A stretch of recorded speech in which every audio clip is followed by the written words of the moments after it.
Last night, we told you about the rise and fall of self-proclaimed world pastor Tony Alamo. The story doesn't end there. He and his church are back, this time operating out of Fouke in southwest Arkansas.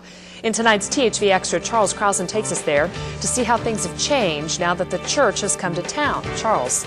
Dawn, prior to his release from prison in 1998, people in Fouke say they never saw any real sign of Tony Alamo or his ministry in town. However, shortly after he walked out a free man, things in this small, tight-knit Miller County community changed, and they changed quickly.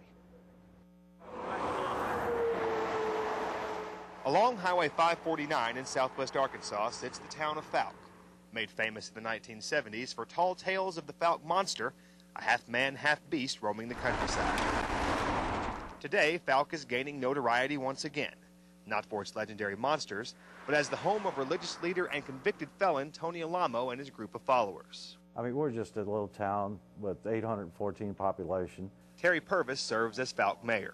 There are some people that actually are scared. Scared of a man involved with bad business dealings and, according to a 1990 civil lawsuit, physical abuse of children. Alamo served 4 years in federal prison in Texarkana for tax evasion, just 15 miles from Fouke, side of his newest church along Highway 71. They do pretty much keep to themselves. They've got security guards around the property that keep people out. Those guards, according to Alamo attorney Eric Lieberman, protect the church from outsiders. We've never had to have armed guards guarding our church. But Mayor Purvis says those guards are giving neighbors real headaches, especially when traveling Circle Drive, a public street, but also the road leading to Alamo's home and other church buildings. Now, we've had several complaints from people that going up Circle Drive that they were met with armed guards. The church denies the allegations. But listen to this recording from the October 12th Fouke City Council meeting. The man speaking is Leslie Ray Buster White, a pastor within the Alamo Church facing his own federal indictments for trafficking counterfeit shoes and pirated CDs. He's answering questions from the council regarding whether the guards on the church grounds are armed.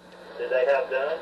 They have guns. We have none. The church, with the help of City Councilman and Alamo member Ben Edwards, is trying to rezone Circle Drive as a private street, further insulating the church from the outside world.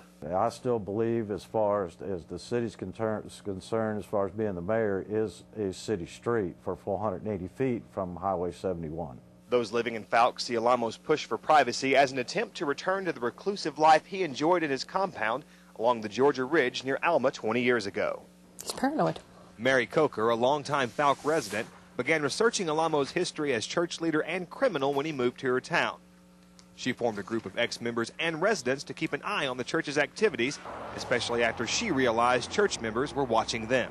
When they started coming to city council meetings and having their guards to take down tag numbers of the people that showed up, then we decided, well, we'll just turn the tables on them. Hi again, this is World Pastor Tony Alamo. Coker also began listening to Alamo's radio broadcasts, airing on stations around the world and through the internet. And it finally got to the point I couldn't stand to listen to him anymore. That's getting to the point where people can't keep God's word. Listen to his radio programs as he talks about when he believes women are eligible for marriage. God commanded young women to get married, and when they start their periods, they are women according to God's word. They should be able to be married at 13, 14, 15 years old. And in some cases, if they menstruated already, 12 years old. The government does condone child sex, but they don't condone them to get married to somebody old enough to be able to support them. We exhausted every possible effort at interviewing world pastor Tony Alamo. We tried email requests, phone requests, even went to his Fort Smith church. When we arrived at the Fouke compound, we were turned down again. Alamo reconsidered, however, and did agree to speak to me briefly on the phone. Me in his church's cafeteria, him hidden somewhere on the grounds. No cameras were allowed inside, and the conversation wasn't recorded. I did, however, take some notes. Pastor Alamo told me, "Go somewhere else and peddle your message to someone else. I'm doing the Lord's work. You know it, I know it, and I will not grant any interview that will smear my ministry or my message." After that, Pastor Alamo hung up on me. You've got to get around this Bible because that's what you preach. Mayor Terry Purvis says his town's hands are tied when it comes to taking action against Alamo's teachings. The freedom of religion is given to everybody that lives in America, but the laws are also spelled out that we must follow. We've received complaints, and as we do with any complaints, we turn it over to the proper authorities. Alamo is now 73 and reportedly in poor health, and Mary Coker hopes his days are numbered. I'm hoping when you cut the head of the snake off, the rest of it dies. It may just fall apart when he's gone. It may last for a while, but then what are they going to do if Tony's not there to tell them what to do? Now today's THV is not alone in investigating Tony Alamo's dealings.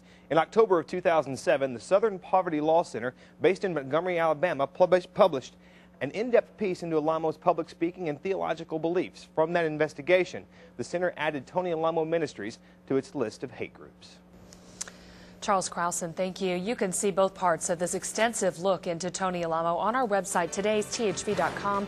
You'll also find links to Alamo's ministry, the Southern Poverty Law Center report on him, and a Watchdog site.